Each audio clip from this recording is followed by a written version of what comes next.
박순자 씨는 올해 69. 전직 초등학교 교사였고 남편과 사별한 지 10년이 흘렀습니다. 국민연금과 유족연금을 합쳐 매달 110만 원 정도를 받지만 병원비와 경조사비, 손주 용돈까지 나가면 남는 돈은 거의 없었습니다. 그렇게 하루하루를 버티던 어느 날, 한 통의 전화가 찾아왔습니다. 동창회 연락이었습니다. 그날 동창회 모임 자리에서 40년 전 첫사랑이 나타났습니다. 순자 씨는 놀란 듯 입을 열었습니다. 병수 씨? 흰머리에 주름이 깊어진 남자, 최병수 씨가 웃으며 말했습니다. 많이 늙었네. 그래도 한눈에 알겠어. 그는 바로 집안 반대로 결혼하지 못했던 첫사랑이었습니다. 두 사람은 마주 앉아 오랫동안 묵혀둔 이야기를 꺼냈습니다. 그땐 내가 너무 약했지. 병수 씨가 낮게 중얼거렸습니다. 그땐 우리 모두가 약했어. 순자 씨도 담담히 말했습니다. 그날 이후 두 사람은 가끔 연락을 주고받게 되었습니다. 며칠 뒤 다방에서 마주 앉은 두 사람은 옛 추억을 나누며 웃었습니다. 그 후로 잘 살았어? 병수 씨가 물었습니다.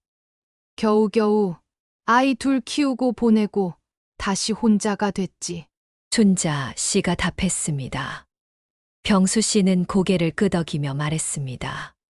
나도 잘 살려고 했는데 살다 보니 그냥 잘 견디게 됐더라.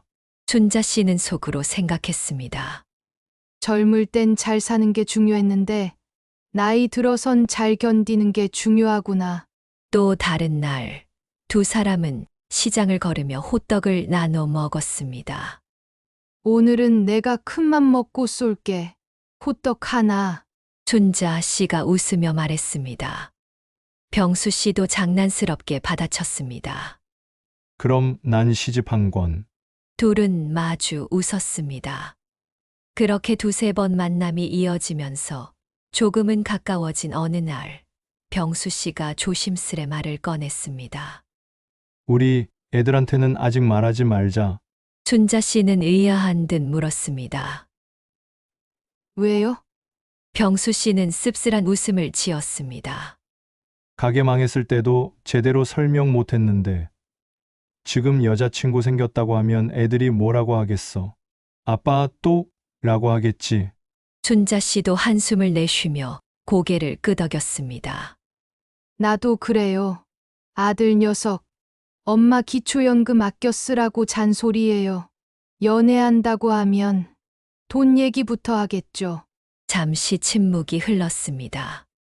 나이 들어서 하는 사랑은 설렘보다 계산과 눈치가 먼저 다가온다는 걸 두 사람 모두 알고 있었기 때문이었습니다. 순자 씨는 조용히 속으로 다짐했습니다. 청춘에게 사랑은 선택이지만 노년에게 사랑은 용기다. 그리고 그 용기는 어쩌면 아주 작은 순간에도 흔들릴 수 있다. 순자 씨와 병수 씨의 만남은 점점 잦아졌습니다. 처음에는 옛 친구 만난 기분이었지만 시간이 갈수록 둘 사이엔 묘한 기류가 생겼습니다. 공원 벤치에 나란히 앉아 있던 어느 날, 순자 씨가 가만히 속마음을 내뱉었습니다. 이 나이에 이렇게 두근거릴 줄은 몰랐네요. 병수 씨도 눈을 감듯 고개를 끄덕이며 말했습니다. 나도 그래.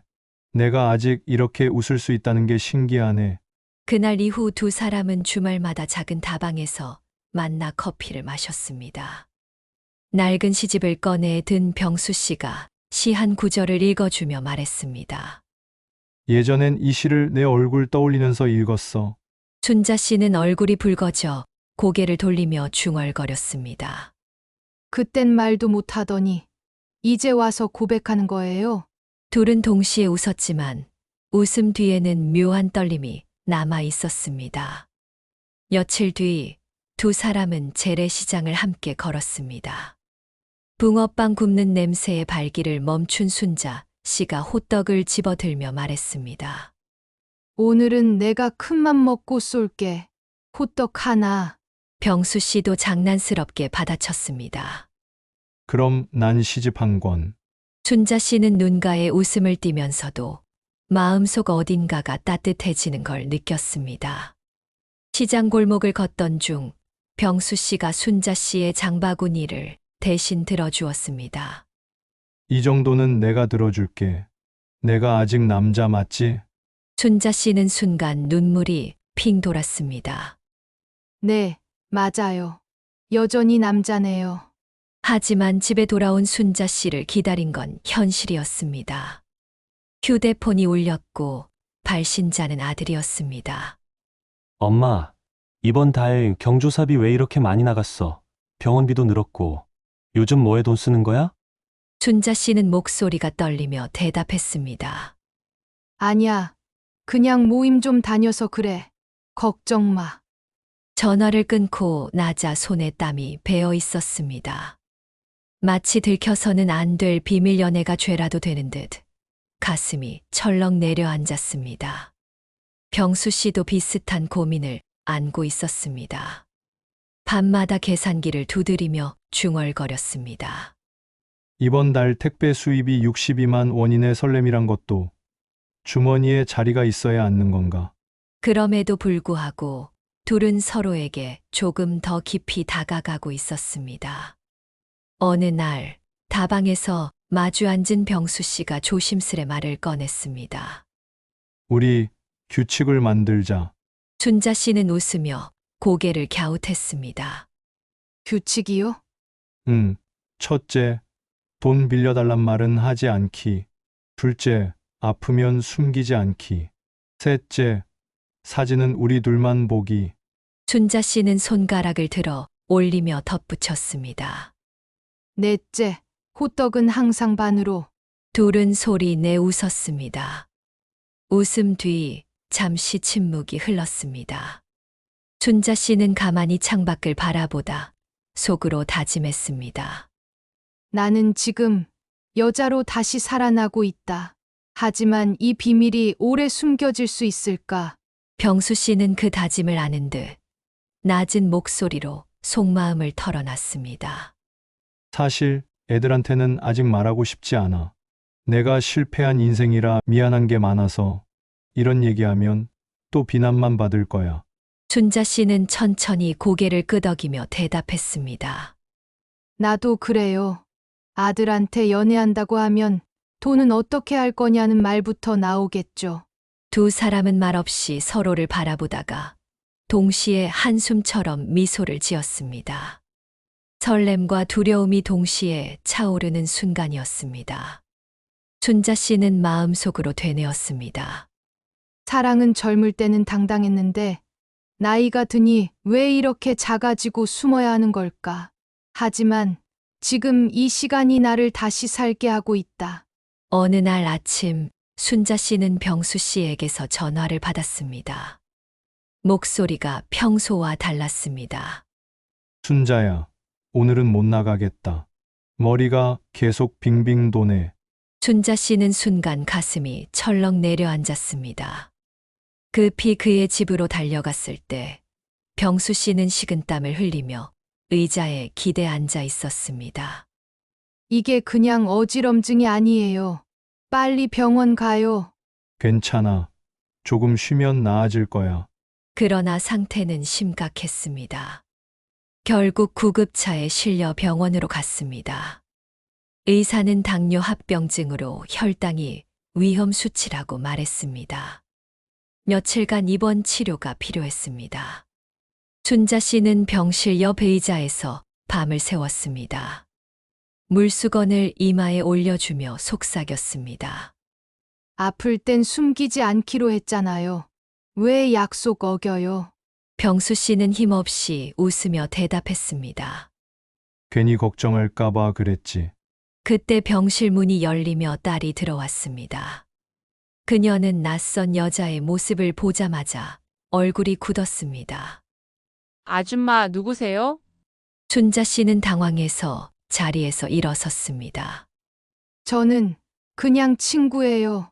딸은 눈을 치켜뜨며 몰아붙였습니다. 친구가 왜 아버지 병실에서 밤새 간병을 해요? 순간 공기가 얼어붙었습니다. 병수 씨는 힘겹게 대답했습니다. 얘야, 이분은 내 오랜 친구다. 딸은 코웃음을 치며 말했습니다. 친구라니요. 여자친구죠?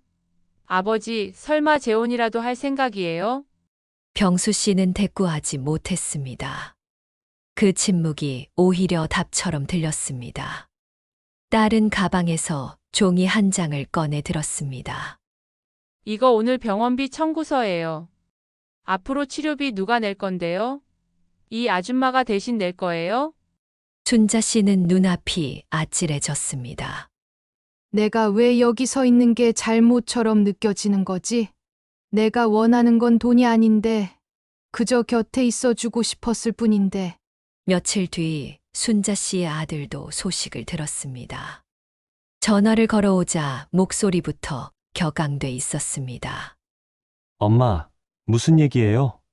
엄마가 병수 아저씨 간병한다는 말이 돌던데.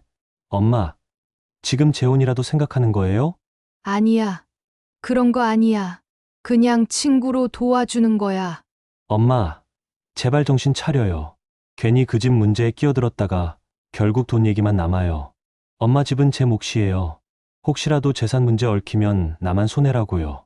순자 씨는 더 이상 말을 잇지 못했습니다. 수화기를 내려놓는 손이 떨렸습니다. 나는 도둑이 아니야. 그런데 왜 이렇게 구석에 몰린 기분일까? 내 마음이 죄라도 된 걸까? 그날 밤 병실 불빛 아래 두 사람은 조용히 손을 잡았습니다. 병수 씨가 낮은 목소리로 말했습니다. 내가 널 이렇게 곤란하게 만들 줄 몰랐어. 정말 미안하다. 순자 씨는 고개를 저으며 눈가에 맺힌 눈물을 닦았습니다. 돈 때문에 온 게 아니에요. 그냥 혼자가 두려웠을 뿐이에요. 그 순간 병수 씨 눈에도 눈물이 고였습니다. 나도 마찬가지야. 내 인생에서 진짜 필요한 건 돈이 아니라 마지막까지 곁에 있어줄 사람이라는 걸 이제 알겠다. 그러나 병실 문 밖에서 들려오는 목소리는 여전히 차가웠습니다. 딸이 낮게 중얼거렸습니다. 아버지, 제발 냉정해지세요. 지금은 연애할 때가 아니에요.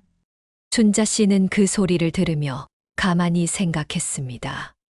청춘에는 사랑이 용기였다면 노년의 사랑은 더 큰 용기가 필요하다. 세상의 의심과 자식들의 반대를 뚫어야 하니까. 병수 씨의 이번 소식은 순식간에 양쪽 자식들에게 알려졌습니다. 병실 앞 복도는 걱정과 불만이 뒤섞인 목소리로 가득 찼습니다. 하지만 그 목소리는 차갑고 날카로웠습니다. 순자 씨의 아들이 먼저 터뜨렸습니다. 엄마, 왜 남의 집에 끼어들어요? 그 집에도 자식들이 있는데 왜 엄마가 간병까지 해요? 이거 아무래도 수상해 보여요. 병수 씨의 딸도 지지 않고 맞받아쳤습니다. 아줌마가 왜 우리 아버지 옆에 있는 거예요? 결국 재혼 얘기까지 하려는 거죠? 그럼 우리 집 재산은 어떻게 되는 건데요? 복도 공기는 삽시간에 전쟁터가 되었습니다. 서로의 목소리는 점점 커졌고 간호사가 다가와 조용히 해주세요. 라고 말렸지만 누구도 멈추지 않았습니다. 엄마 집은 제 몫이에요. 평생 엄마한테 의지하며 살아왔는데 재혼이라도 하면 난 뭐가 돼요? 아들이 울분을 터뜨렸습니다. 우리 아버지 재산은 당연히 우리 몫이에요. 아버지, 제발 정신 좀 차리세요. 지금 여자 때문에 병원비까지 뒤집어쓰게 만들 거예요? 딸도 울먹이며 외쳤습니다. 순자 씨는 그 소리를 들으며 얼굴이 화끈거렸습니다. 나는 도둑이 아닌데 왜 이 아이들은 내 마음을 이렇게밖에 보지 못할까? 안에서 누워있던 병수 씨가 결국 몸을 일으켰습니다. 그만해라. 지금 환자 앞에서 무슨 꼴이냐? 하지만 자식들의 목소리는 멈추지 않았습니다. 아버지, 우리가 왜 화내는지 정말 몰라요? 여자 만나면 결국 재산이 달라지는 거예요. 엄마, 사랑은 좋다 이거예요. 근데 현실은 현실이에요. 결국 돈 문제로 우리 다 힘들어지는 거라니까요. 춘자 씨는 차마 입을 다물 수 없었습니다. 눈물이 맺힌 채 터져 나왔습니다. 나는 돈 때문에 여기 있는 게 아니에요. 그냥 혼자가 두려웠던 거예요. 왜 내 마음을 다 돈으로만 보니? 잠시 정적이 흘렀습니다. 그러나 자식들의 표정은 여전히 굳어 있었습니다. 그때 병수 씨가 목소리를 높였습니다. 나는 내 인생을 살고 싶다. 내 나이에 사랑하면 안 되냐? 돈, 재산 그것보다 더 중요한 게 있다는 걸 왜 너희는 모르는 거냐? 자식들은 당황했지만 곧 다시 목소리를 높였습니다. 아버지, 지금은 낭만이 아니라 현실이에요. 병원비 누가 내냐고요? 결국 우리가 다 짊어져야 하잖아요. 엄마, 아이들 챙길 돈도 빠듯한데 재혼이라도 하면 우린 어떻게 살라고요? 말다툼은 끝날 기미가 없었습니다. 병실 복도에 서 있던 다른 환자 가족들이 힐끔거리며 속삭였습니다. 춘자 씨는 땅속으로 꺼지고 싶을 만큼 부끄러웠습니다. 그날 밤 집으로 돌아온 순자 씨는 베개에 얼굴을 묻고 울었습니다. 내가 원한 건 단지 사람의 손을 잡는 거였는데 왜 이렇게 복잡해져 버렸을까? 사랑은 단순한데 왜 사람들은 자꾸 계산기를 꺼내 드는 걸까? 다음 날 병실에서 다시 만난 두 사람.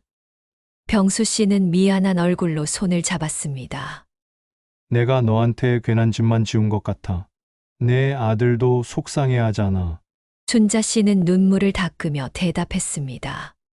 괜찮아요. 욕먹을 거 각오했어요.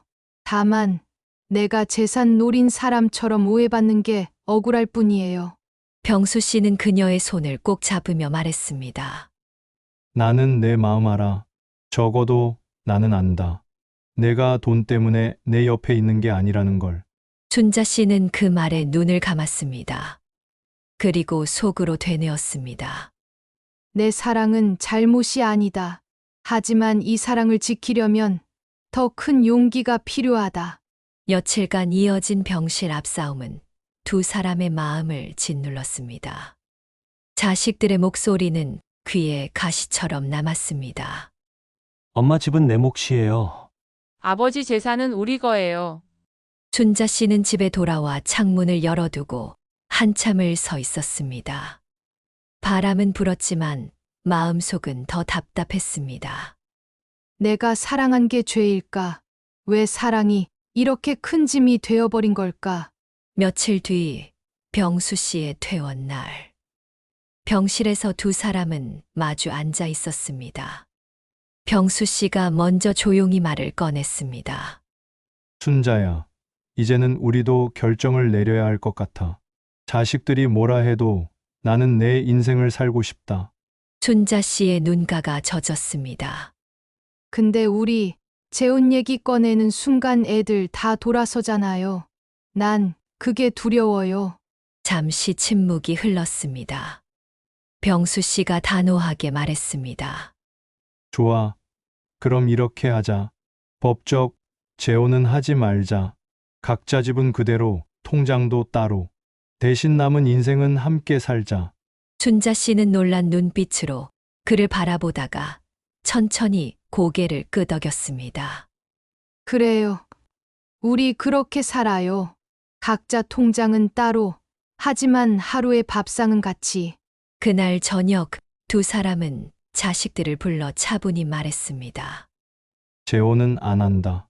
재산은 건드리지 않는다. 대신 우리는 동반자로 살겠다. 자식들의 반응은 거셌습니다. 그게 말이 돼요? 법적 재혼만 안 하면 다 괜찮다는 거예요? 남들이 보면 다 똑같아요. 춘자 씨의 아들이 날카롭게 말했습니다. 아버지, 저희는 아직도 불안해요. 생활비라도 건드리면 어떻게 돼요? 결국 저희한테 짐 되는 거잖아요. 병수 씨의 딸도 울먹였습니다. 춘자 씨는 눈물을 머금고 말했습니다. 너희는 왜 우리 마음을 다 돈으로만 보니? 난 돈이 아니라 그저 혼자가 두려웠던 거야. 자식들의 표정은 굳어 있었지만 더는 말하지 못했습니다. 며칠 후 두 사람은 작은 여행 가방 하나씩을 들고 근처 바닷가로 향했습니다. 바람이 거세게 불어와 머리칼을 날렸습니다. 병수 씨가 바다를 바라보며 말했습니다. 이제 시작이네. 늦게라도 우리 인생이. 준자 씨는 손을 꼭 잡으며 대답했습니다. 그래요. 늦게 온 사랑이라 더 소중해요. 두 사람은 오래된 벤치에 나란히 앉아 파도 소리를 들었습니다. 차가운 바닷바람 속에서도 손은 따뜻하게 맞잡혀 있었습니다. 준자 씨는 마음속으로 고백했습니다. 나는 이제 겁내지 않겠다. 재산 때문에 욕을 먹더라도 이 손을 붙잡는 게 나의 선택이다. 사랑은 재산을 나누는 게 아니라 남은 시간을 나누는 것. 그리고 그 시간을 지키려면 용기가 필요하다. 병수 씨가 미소를 지으며 덧붙였습니다. 내가 끝까지 지킬 건 내 손 하나야. 그 말에 순자 씨는 눈가가 붉어지며 고개를 끄덕였습니다. 시간은 흘러 계절이 바뀌었습니다. 바닷가에서 손을 맞잡았던 두 사람의 동반 생활은 조금씩 자리를 잡아갔습니다. 하지만 처음 몇 달은 쉽지 않았습니다. 엄마, 솔직히 아직도 불안해요. 돈 문제는 어떻게든 저한테도 영향이 오잖아요. 아들은 여전히 날카로웠습니다. 아버지, 전 아직도 이해 안 돼요. 아무리 동반자라지만 결국 같이 사는 건 재혼이랑 다를 게 없잖아요. 딸의 눈빛도 싸늘했습니다. 그럴 때마다 두 사람은 침묵했습니다. 말로는 설득할 수 없다는 걸 알았기 때문입니다. 분위기를 바꾼 건 의외로 손주들이었습니다. 할머니, 요즘 얼굴이 환해 보여요. 나도 좋아요. 할아버지, 아줌마랑 같이 있으니까 더 건강해진 것 같아요. 짧은 말들이었지만 자식들의 마음을 조금씩 흔들었습니다.